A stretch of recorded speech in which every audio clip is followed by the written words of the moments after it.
Hello students, welcome back to my channel English ওয়ার্ল্ডে স্বাগত জানাচ্ছি সবাইকে।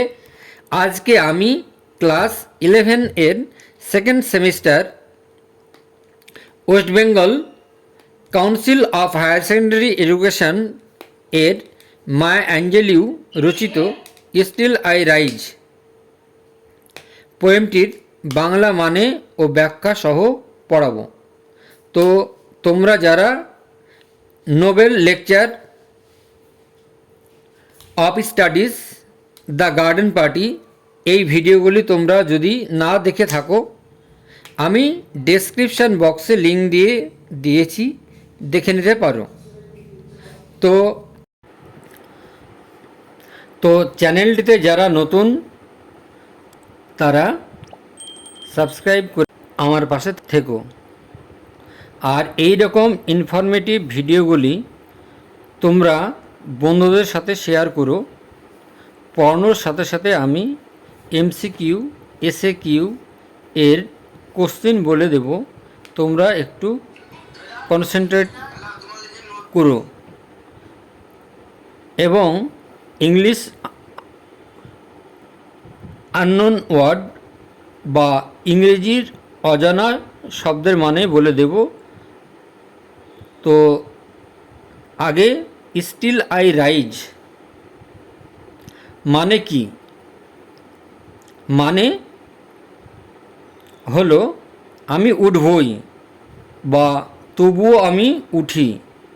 তো এবার আমরা পোয়েটেস মায়া অ্যাঞ্জেলিউ সম্পর্কে জেনে নিই। মায়া অ্যাঞ্জেলিউ ছিলেন একজন ইংরেজ কবি, চিন্তাবিদ, বক্তা, সাংবাদিক এবং নাগরিক অধিকার রক্ষা কমিটি। তিনি তার শক্তিশালী সৃষ্টিকর্ম দিয়ে সাহিত্য জগতে গভীর প্রভাব ফেলেছিলেন। 1928 সালে 4 এপ্রিল মিসৌরির সেন্ট লুইতে মার্গুরাইট অ্যানি জনসন নামে জন্মগ্রহণ করে তিনি এক সংগ্রামমুখর শৈশব কাটিয়ে ওঠেন এবং ন্যায় বিচার ও সাম্যের এক শক্তিশালী প্রবক্তা হয়ে ওঠেন।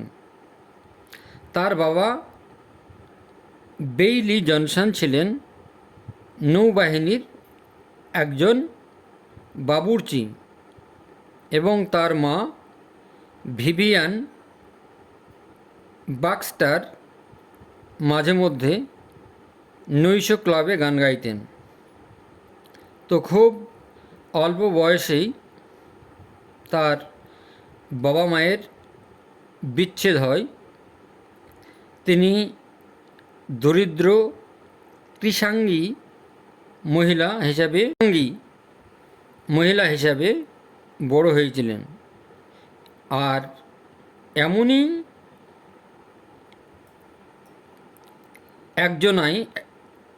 এজন্যই তাকে জীবনের সব প্রতিকূলতাকে তুচ্ছ করতে হয়েছিল। অ্যাঞ্জেলিউর যুগান্তকারী আত্মজীবনী। উত্তর ক্যারোলিনার উইনস্টন সালেমে 2014 খ্রিস্টাব্দের 28শে মে মারা যান। মৃত্যুকালে তিনি তার অপরাজেয় প্রাণশক্তির উত্তরাধিকার রেখে গেছেন। কবিতাটির ভূমিকা হল স্টিল আই রাইজ মায়া অ্যাঞ্জেলিউর একটি যুগান্তকারী কবিতা। এটি শক্তি, সহনশীলতা এবং সহিষ্ণুতার একটি শক্তিশালী সঙ্গীত। 1978 সালে লেখা এই কবিতাটি অ্যান্ড স্টিল আই রাইজ নামক তৃতীয় কাব্যগ্রন্থের অংশ। এই কবিতাটি বইটির মুখ্য কবিতা। সাহসী এবং বেপরোয়া মেজাজের মাধ্যমে সাহসী এবং বেপরোয়া মেজাজের মাধ্যমে কবিতাটি শক্তি অধ্যবসায় নিপীড়িতদের অটুট মনোবলকে বিষয়বস্তু হিসাবে তুলে ধরে। অ্যাঞ্জেলোর প্রাণবন্ত চিত্রকল্প এবং ছন্দময় ভাষা ব্যবহার করে প্রতিকূলতা কাটিয়ে ওঠা এবং কষ্টের সামনে নত না হয়ে নিজের গৌরব প্রদর্শন করার বার্তার উপরই জোর দেন। অ্যাঞ্জেলোর অভিজ্ঞতা এবং নাগরিক অধিকারের জন্য বৃহত্তর সংগ্রামের প্রতিকূল হিসাবে স্টিল আই রাইজ কবিতাটি মানুষের অদম্য ইচ্ছাশক্তি এবং প্রতিকূলতাকে জয় করার ক্ষমতার শাশ্বত বিজয় উদযাপন হিসাবে পাঠকের মনে অনুরণিত থাকে। চলো পড়ি। You may write me down in history. You may তুমি বা তোমরা শ্বেতাঙ্গদেরকে বোঝানো হয়েছে। ইউ বলতে শ্বেতাঙ্গদের বোঝানো হয়েছে। You may write me down in history তোমরা আমাকে লিখতে পারো ইতিহাসের পাতায়। ইউ বলতে এখানে শ্বেতাঙ্গদেরকে বুঝিয়েছে, আর মি মানে আমাকে, মানে মি মানে কৃষ্ণাঙ্গ। এখানে মায়া অ্যাঞ্জেলিউ মতো ব্যক্তিদের। With your bitter twisted lies তোমরা তোমাদের তিক্ত বিকৃত মিথ্যা কথা দিয়ে। তাহলে ইওর মানে কালো সাদা চামড়া লোকেদের বোঝাচ্ছে। তাহলে উইথ ইওর বিটার তোমাদের তিক্ত তেতো টুইস্টেড বিকৃত লাইজ মিথ্যা কথা দিয়ে।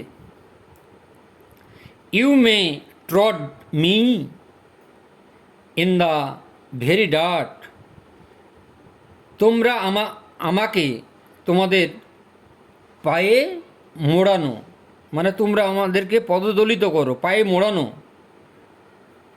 In the very dirt নোংরাই।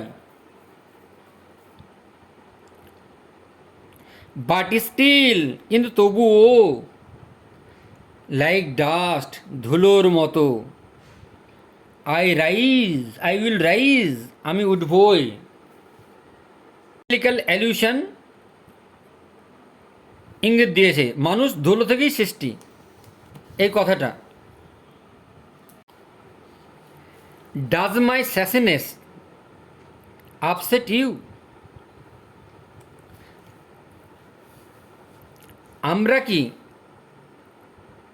অধ্যাত্ম তোমাদের হতাশ করবই।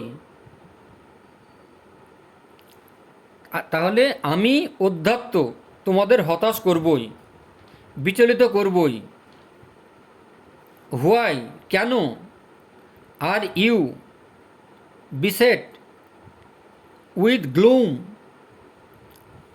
কেন তোমরা আমাকে ঘিরে ধরো। উইথ গ্লুম বিষাদ ও হতাশার মধ্যে, বিষাদের মধ্যে। বিষণ্ণতার মধ্যে। কজ আই ওয়াক, কারণ আমি হাঁটি। Like I have got Wales,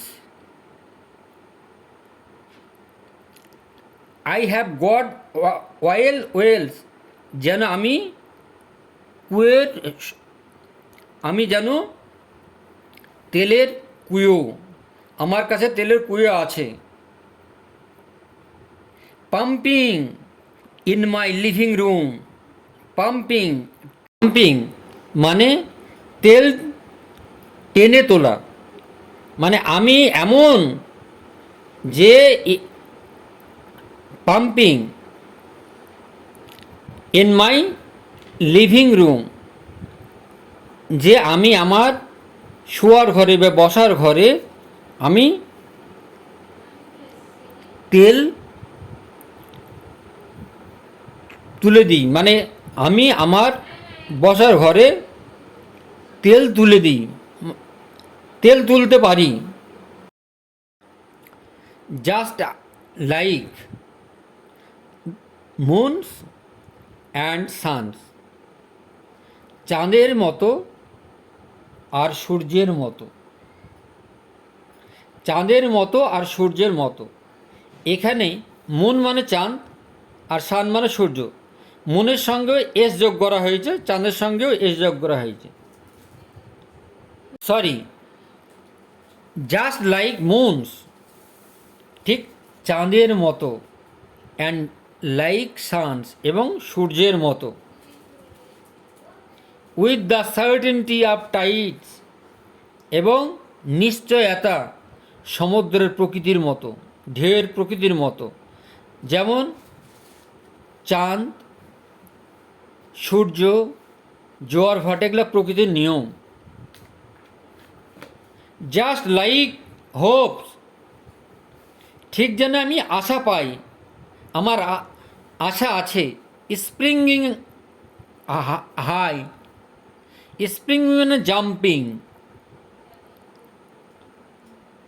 আমার আশা আছে, লাফিয়ে লাফিয়ে বাড়ার আশা আছে। স্টিল আই রাইজ, তবুও আমি উঠবই।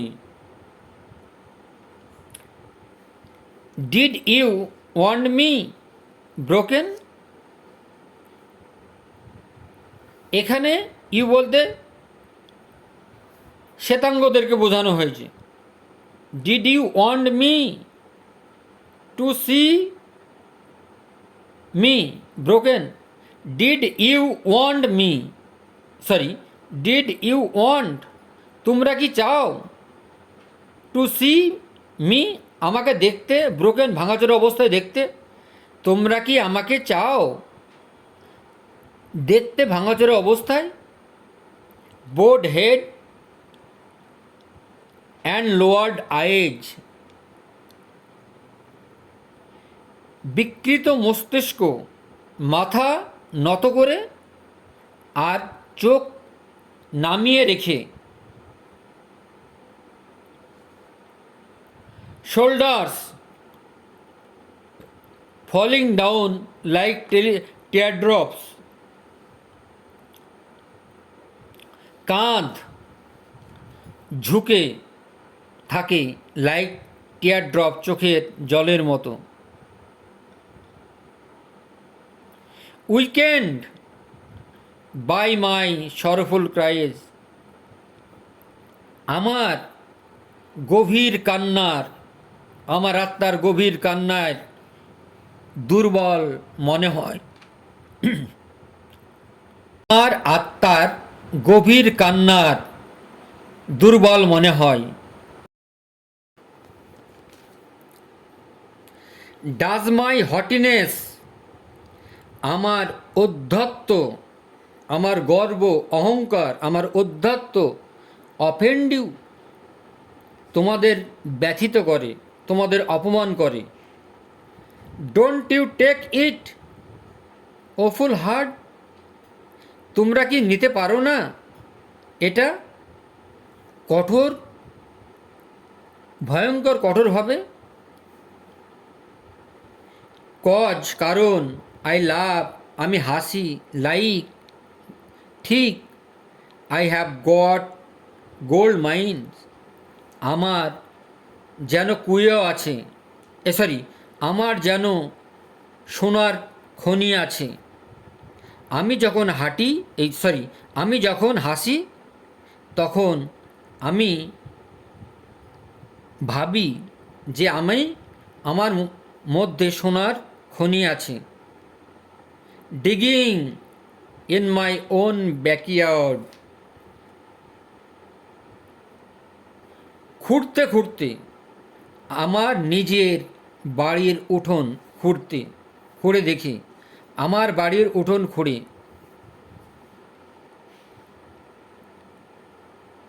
ইউ মে শুট তোমরা আঘাত করতে পারো, ইউ মে শুট মি তোমরা আমাকে আঘাত করতে পারো, উইথ ইউর ওয়ার্ডস তোমাদের বাক্যবাণে তোমরা আমাদেরকে বিদ্ধ করতে পারো।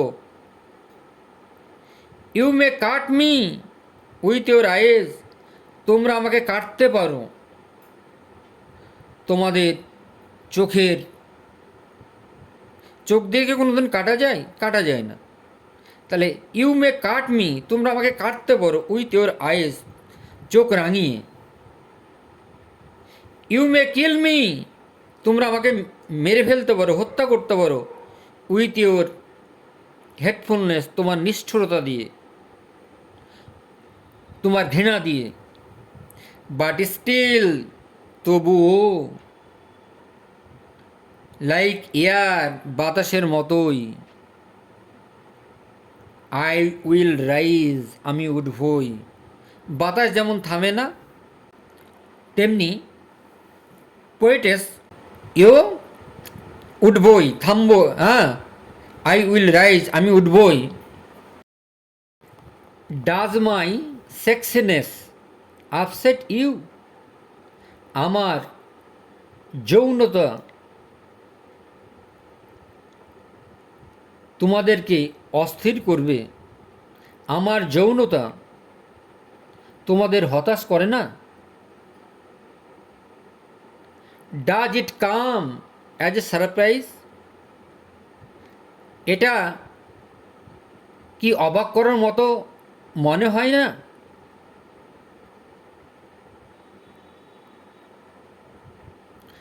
আই দ্যাট আই ড্যান্স আমি যখন নাচি, লাইক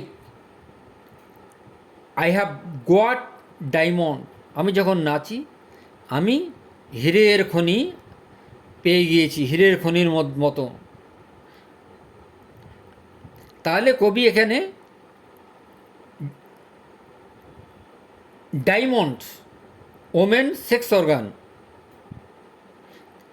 তাই বলেছে, দ্যাট আই ড্যান্স আমি যখন নাচি, লাইক মতো, আই হ্যাভ গট ডায়মন্ডস আমি হিরে পেয়েছি, হিরে আছে আমার কাছে আমি যখন নাচি। At the meeting of my thighs আমার উরোগুলোর মিলনস্থলে, মানে আমার জাঙের মিলনস্থলে। Out of the huts of history's shame ইতিহাসের লজ্জা কুড়োঘর থেকে। কেননা এই কালো চামড়ার লোকরা গরিব ছিল, তারা কুড়ে ঘরে থাকতো, তাই এখানে বলেছে আউট অফ দ্য হার্টস কুড়ে ঘরের থেকে, অফ হিস্টোরি সিম ইতিহাসের লজ্জা, কুড়ো ঘর থেকে ইতিহাসের লজ্জা, আমাদের লজ্জা। আই রাইজ তবুও আমি উঠবই, আই রাইজ আমি উঠবই, I rise up from a past that's rooted in pain অতীত শিকড় যন্ত্রণা থেকে আমি উঠবই, অতীতের শিকড়ের যন্ত্রণা থেকে আমি উঠবই, আই রাইজ আমি উঠবই। I am a black ocean I am a black ocean, আমি এক কালো মহাসাগর। মহাসাগর কেমন? আমরা দীঘাতে গিয়েছি, পুরীতে গিয়েছি, হ্যাঁ, সমুদ্রে দেখেছি। আর তার থেকে ভয়ঙ্কর হচ্ছে Ocean. Leaping and wide, leaping মানে ড্যান্সিং, জাম্পিং,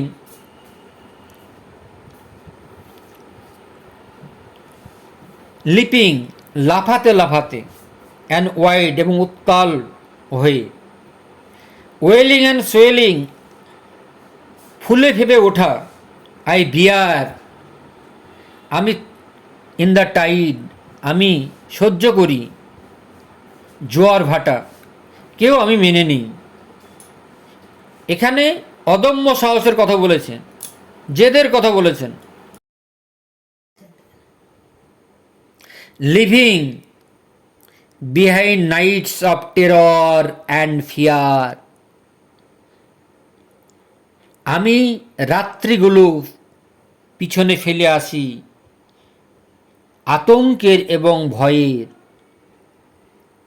আই রাইজ আমি উঠবই, আমি উঠবই, ইনটু এ ডে ব্রেক ভোরের সময়, ভোরে, দ্যাটস ওয়ান্ডারসলি ক্লিয়ার যেগুলো আশ্চর্যজনকভাবে পরিষ্কার। আই রাইজ আমি উঠবই, bringing the gifts that my ancestor gave, give me the gifts,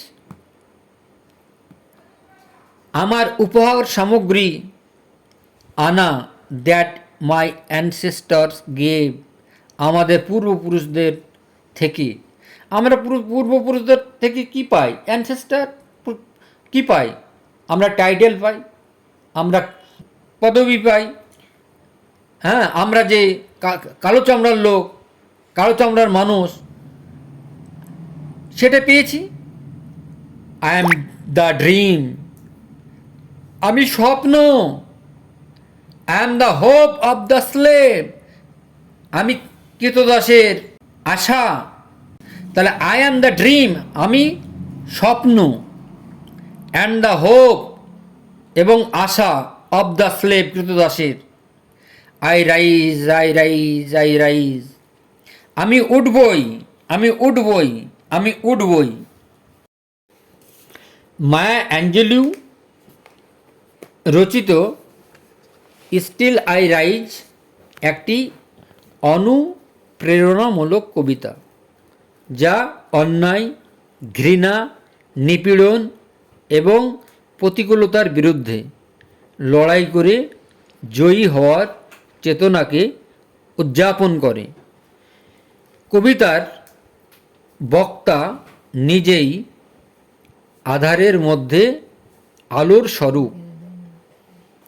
একজন আমেরিকান কৃষ্ণাঙ্গী, নামহীন, অনির্দিষ্ট এক দ্বিতীয় ব্যক্তির সঙ্গে তুমি বা তোমরা সম্বোধন করে সরাসরি কথা বলেন। এই ব্যক্তি নিপীড়ক আমেরিকানদের একজন সদস্য। তিনি ঘোষণা করেন যে তাদের বানানোর কথা, তাদের তিক্ত প্যাঁচালো মিথ্যার কোনো প্রভাব তার উপর নেই। তিনি জোর দিয়ে বলেন যে তাকে ময়লার মধ্যে মারানো হলেও তিনি ধুলোর মতোই উপরে উঠবেন। বক্তা তার প্রশ্নগুলিকে নিপীড়ক সমাজের দিকে নিক্ষেপ করেন এবং এই প্রশ্নগুলি তাদের বিচলিত করে। যদিও অত্যাচারীরা তাকে ভেঙে পড়া এবং নোয়ানো মাথা ও চোখ নামিয়ে রাখা অবস্থায় দেখতে চায়, তবুও তিনি দমিত হতে অস্বীকার করেন। তিনি ভেঙে পড়তে নারাজ। তিনি ঘোষণা করেন যে তার সহনশীলতা প্রকৃতির মতোই দৃঢ়। সূর্য চাঁদ যেমন প্রতিদিন ও প্রতি রাত্রে উদিত হয়, তিনিও সেভাবে ঊর্ধ্বে উঠতে থাকবেন। নিজের সম্পর্কে করা একাধিক বিবৃতির মাধ্যমে বক্তা তার শক্তি, শরীর এবং ওপরে ওঠার ক্ষমতা প্রশংসা করেন। তিনি তার বিবেক, তার অহংকার ও তার যৌনতা নিয়ে গর্ব করেন। বক্তা ঘোষণা করেন, এমন কোনো কিছুই নেই যা তাকে আটকে রাখতে পারে। তিনি সর্বদা উত্থানের জন্য প্রস্তুত এবং যা কিছু তাকে নিয়ন্ত্রণ করতে চায় তিনি তার ঊর্ধ্বে উঠবে। মিথ্যাচার, হিংসাত্মক মনোভাব, ঘৃণাপূর্ণ মন্তব্য এবং তার মূল্যকে তুচ্ছ করার প্রচেষ্টার সম্মুখীন হওয়া সত্ত্বেও বক্তা অবিচলভাবে তার উত্থানের সংকল্প ঘোষণা করেন। এই ঘোষণাটি কবিতা জুড়েই প্রতিধ্বনিত হয় এবং সহনশীলতার বিষয় বস্তুকে শক্তিশালী করে। আজকে আমি এই কবিতার সম্পূর্ণ মানে সহ ও ব্যাখ্যা সহ পড়ালাম। ভিডিওটি ভালো লাগলে লাইক, কমেন্ট, শেয়ার করে দিও। আর দেখা হবে অন্য কোনো ভিডিওতে। ততক্ষণ পর্যন্ত ভালো থেকো, সুস্থ থেকো। আজ এখানেই শেষ করছি। বাই।